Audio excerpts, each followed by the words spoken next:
नमस्कार विद्यार्थी मंडळी, या व्हिडिओमध्ये आपण येणाऱ्या पोलीस भरतीसाठी काही महत्त्वाचे जीकेचे प्रश्न पाहणार आहोत, जे येणाऱ्या परीक्षेच्या दृष्टिकोनातून अतिशय महत्त्वाचे असणार आहेत व मागील वर्षींच्या प्रश्नपत्रिकेमधून घेण्यात आलेले आहेत। या ठिकाणी प्रश्न पहिला आहे बघा, GPS चे सविस्तर रूप काय आहे? GPS चे सविस्तर रूप विचारलेले आहे। याचं उत्तर असणार आहे ग्लोबल पोझिशनिंग सिस्टम। पर्याय क्रमांक बी, ग्लोबल पोझिशनिंग सिस्टीम असं GPS सविस्तर रूप आहे। ही एक उपग्रह आधारित प्रणाली आहे जी पृथ्वीवरील कोणत्याही ठिकाणचे अचूक स्थान, वेग आणि वेळ निश्चित करण्यासाठी वापरली जाते। ठीक आहे। साधारणतः doctor Bradford Parkinson, doctor Ivan Getting, Roger Easton यांना GPS जनक मानले जाते। ठीक आहे, ग्लोबल पोझिशनिंग सिस्टीम। त्यानंतरचा प्रश्न आहे, पंकज अडवाणी हे नाव कोणत्या खेळाशी संबंधित आहे? उत्तर असणार आहे पर्याय क्रमांक बी, बिलियर्ड्स। पंकज अडवाणी हे बिलियर्ड्स या खेळाशी संबंधित आहेत। त्यानंतरचा प्रश्न, व्योममित्र खालीलपैकी काय आहे? काय आहे? महिला रोबोट। पर्याय क्रमांक बी, महिला रोबोट हे उत्तर असणार आहे। आता हा व्योममित्र जो रोबोट आहे तो आपल्या इस्रोने विकसित केलेला आहे। ठीक आहे, हा रोबोट भारताच्या गगनयान मोहिमेसाठी तयार करण्यात आलेला आहे। ठीक आहे, भारताच्या गगनयान मोहिमेसाठी तयार करण्यात आलेला आहे। आता इस्रोने तयार केलेला आहे, तर इस्रोबद्दल माहिती आपल्याला असली पाहिजे। इस्रोवर बरेच प्रश्न विचारलेले आहेत मागील वर्षांमध्ये। ठीक आहे, इस्रोची स्थापना मोस्टली विचारली जाते, तर बघा 15 ऑगस्ट। ठीक आहे, 15 ऑगस्ट 1969, 15 ऑगस्ट 1969 मध्ये इस्रोची स्थापना झालेली आहे। मुख्यालय आहे बेंगलोर या ठिकाणी। सध्याचे अध्यक्ष आहेत व्ही नारायणन। इस्रोचे संस्थापक विचारले होते गेल्या वर्षी, तर विक्रम साराभाई। ठीक आहे, विक्रम साराभाई हे इस्रोचे संस्थापक किंवा जनक आहेत। इस्रोचे पहिले अध्यक्ष जर विचारले तर विक्रम साराभाई हेच उत्तर द्यायचं आहे, आणि आत्ताचे अध्यक्ष व्ही नारायणन। त्यानंतरचा प्रश्न आहे, नेत्रभिंग अपारदर्शक होणारा डोळ्यांचा विकार कोणता?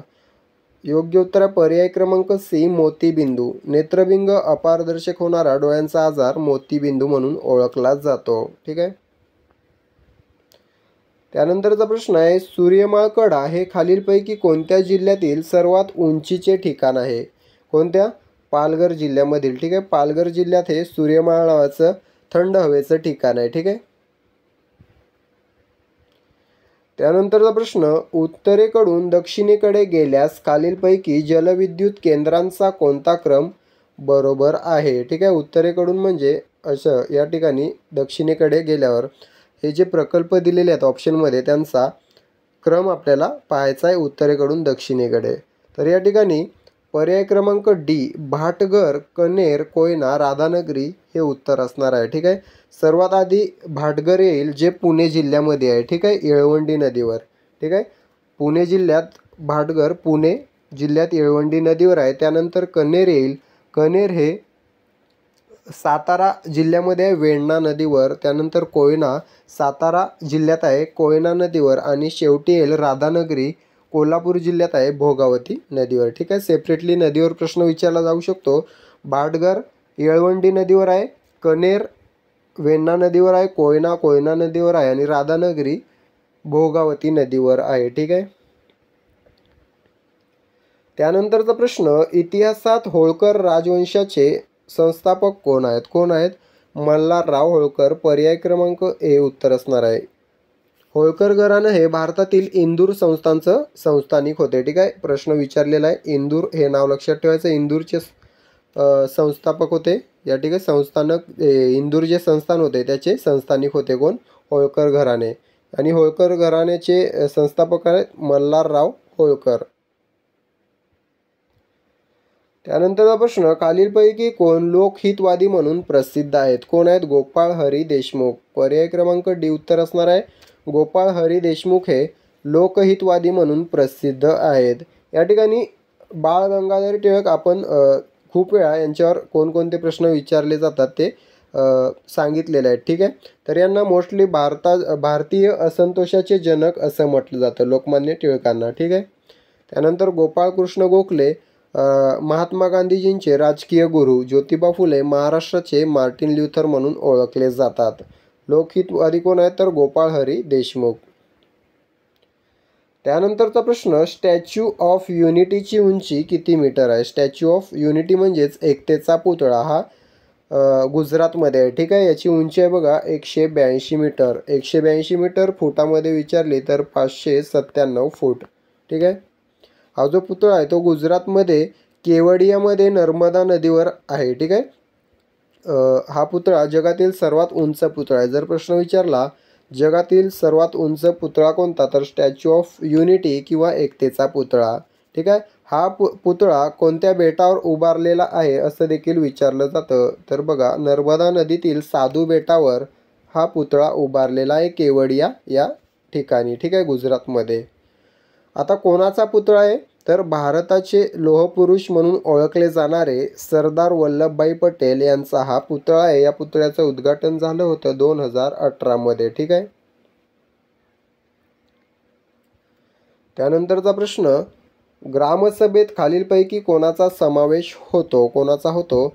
18 वर्षावरील सर्व, ठीक आहे. जे काही 18 वर्षावरील नागरिक असतात त्यांचा सर्वांचा समावेश ग्रामसभेत होतो. त्यानंतर पुढील प्रश्न आहे, 1 हॉर्स पॉवर म्हणजे किती वॅट? किती वॅट? 746. हा प्रश्न खूप वेळा विचारलेला आहे, ठीक आहे. 746 वॅट म्हणजे 1 हॉर्स पॉवर. त्यानंतर प्रश्न आहे, महाराष्ट्राच्या पहिल्या महिला मुख्य सचिव कोण? कोण तर सुजाता सौनिक या महाराष्ट्राच्या पहिल्या महिला मुख्य सचिव बनलेल्या आहेत. सुजाता सौनिक नाव लक्षात ठेवायचं आहे. 1 जुलै 2024 रोजी पदावर रुजू झालेल्या होत्या सुजाता सौनिक, ठीक आहे.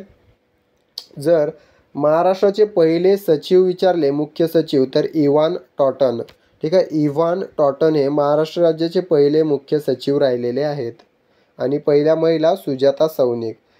इथे ऑप्शन आहे सरोजिनी नायडू. तर प्रश्न विचारला जातो भारतातील पहिल्या महिला राज्यपाल कोण? तर सरोजिनी नायडू या भारतातील पहिल्या महिला राज्यपाल आहेत ज्या उत्तर प्रदेश राज्याच्या राज्यपाल झाल्या होत्या. त्यानंतर विजयालक्ष्मी पंडित. प्रश्न विचारला जातो महाराष्ट्र राज्याच्या पहिल्या महिला राज्यपाल कोण? तर विजयालक्ष्मी पंडित या महाराष्ट्र राज्याच्या पहिल्या महिला राज्यपाल आहेत. प्रश्न विचारला जातो सुरेखा यादवांवर. आशिया खंडातील पहिली महिला ट्रेन पायलट किंवा लोको पायलट कोण? तर सुरेखा यादव या आशिया खंडातील पहिल्या ट्रेन चालक झालेल्या आहेत. महिला ट्रेन चालक पहिल्या आशिया खंडातील, ठीक आहे. आता भारतातील पहिल्या महिला मुख्यमंत्री कोण? मला कमेंट करून सांगायचं आहे. त्यानंतर प्रश्न आहे, सैनिकी प्रशिक्षण देणारी कॉलेज ऑफ मिलिटरी इंजिनिअरिंग ही संस्था महाराष्ट्रात कुठे आहे? कुठे? दापोडी, पुणे या ठिकाणी आहे. पुढील प्रश्न, जग बदल घालूनी घाव सांगूनी गेले मज भीमराव या काव्यपंक्ती कोणी लिहिलेल्या आहेत? कोणी लिहिलेल्या आहेत? अण्णाभाऊ साठे यांनी लिहिलेल्या आहेत. त्यानंतरचा प्रश्न, लाल बहादूर शास्त्री यांच्या समाधीस्थळास काय म्हटले जाते? काय म्हटले जाते? विजय घाट. पर्याय क्रमांक सी विजय घाट उत्तर असणार आहे. लाल बहादूर शास्त्री हे भारताचे दुसरे पंतप्रधान होते, ठीक आहे. नेहरूनंतर दुसरे पंतप्रधान होते लाल बहादूर शास्त्री. लाल बहादूर शास्त्री यांचा मृत्यू 11 जानेवारी 1966 मध्ये 11 जानेवारी 1966 मध्ये उझबेकिस्तानमधील ताशकंद येथे हार्ट अटॅकने झाला असं सांगितलं जातं. पण या घटनेचा कोणताही पुरावा उपलब्ध नाही कारण त्यांच्या मृतदेहाचे शवविच्छेदन ना ताशकंदमध्ये झाले ना भारतात. यामुळे त्यांची हत्या झाली असा संशय व्यक्त केला जातो. आता नाव लक्षात ठेवायचं आहे उझबेकिस्तान आणि त्या देशामधील ताशकंद, ठीक आहे. प्रश्न विचारला जाऊ शकतो. ताशकंद या ठिकाणी त्यांना हार्ट अटॅक आला असं सांगितलं जातं पण हत्या झाली आहे असा संशय देखील व्यक्त केला जातो. तर यांचं जे काही समाधीस्थळ आहे ते विजय घाट म्हणून ओळखलं जातं. आता इथे ऑप्शन आहे किसान घाट. किसान घाट ही चौधरी चरण सिंग यांची समाधी आहे, ठीक आहे. भारताचे पाचवे पंतप्रधान चौधरी चरण सिंग यांच्या समाधीस्थळास किसान घाट म्हटलं जातं. शांतिवन हे जवाहरलाल नेहरू यांचं समाधीस्थळ आहे. त्यानंतर शक्तीस्थळ हे इंदिरा गांधीचं समाधीस्थळ आहे. त्यानंतरचा प्रश्न आहे, खालीलपैकी चुकीची जोडी कोणती? जोड्या आहेत cabinet mission 1946, August offer 1938, Mountbatten योजना 1947 आणि क्रिप्स मिशन 1942. यापैकी चुकीची जोडी आहे पर्याय क्रमांक बी, ऑगस्ट ऑफर 1938. 8 ऑगस्ट 1940 रोजी ब्रिटनच्या युद्धाच्या सुरुवातीला भारताचे व्हाईसरॉय लॉर्ड लिंथिल्गो यांनी शिमला या ठिकाणी ही ऑफर सादर केली होती. ठीक आहे, तर 1940 हे उत्तर या ठिकाणी अभिप्रेत आहे. ऑगस्ट ऑफर कधी दिलेली होती? 1940मध्ये. ठीक आहे, 1938 नाही. ऑगस्ट ऑफरबद्दल थोडी माहिती आपल्याला असली पाहिजे बघा. 8 ऑगस्ट 1940 रोजी ब्रिटनच्या युद्धाच्या सुरुवातीला भारताचे व्हाईसरॉय लॉर्ड लिनलिथगो यांनी शिमला या ठिकाणी ही ऑफर सादर केली होती भारतीयांसमोर. या ऑफरमध्ये कार्यकारी परिषदेचा विस्तार करून अधिकाधिक भारतीयांचा त्यामध्ये समावेश करणे, सल्लागार युद्ध परिषदेची स्थापना करणे, अल्पसंख्याकांच्या मतांना महत्त्व देणे अशा भरपूर तरतुदी करण्यात आल्या होत्या. पण याच्या मोबदल्यात सर्व भारतीयांना ब्रिटनला किंवा ब्रिटिशांना त्यांच्या युद्धामध्ये मदत करावी लागेल अशी अट देखील ठेवण्यात आलेली होती. हिलाच ऑगस्ट ऑफर म्हणून ओळखलं जातं. ठीक आहे, 1940मध्ये ही देण्यात आली होती. कोणी? Viceroy Lord Linlithgow. ठीक आहे, नाव लक्षात ठेवायचं आहे. त्यानंतर बघा, कॅबिनेट मिशन 1946मध्ये आलेलं. याचे सदस्य होतं बघा, 3 सदस्य होते. पेथिक, लॉरेन्स आणि स्टॅफर्ड क्रिप्स, ए.व्ही. अलेक्झांडर हे 3 सदस्य होते. Pethick, Lawrence, Stafford Cripps, A V. Alexander. त्यानंतर बघा, माउंटबॅटन योजना 1947मध्ये आली होती. ही कशाशी संबंधित होती? तर भारत आणि पाकिस्तान फाळणीत संबंधित होती. क्रिप्स मिशन 1942मध्ये आलं होतं बघ.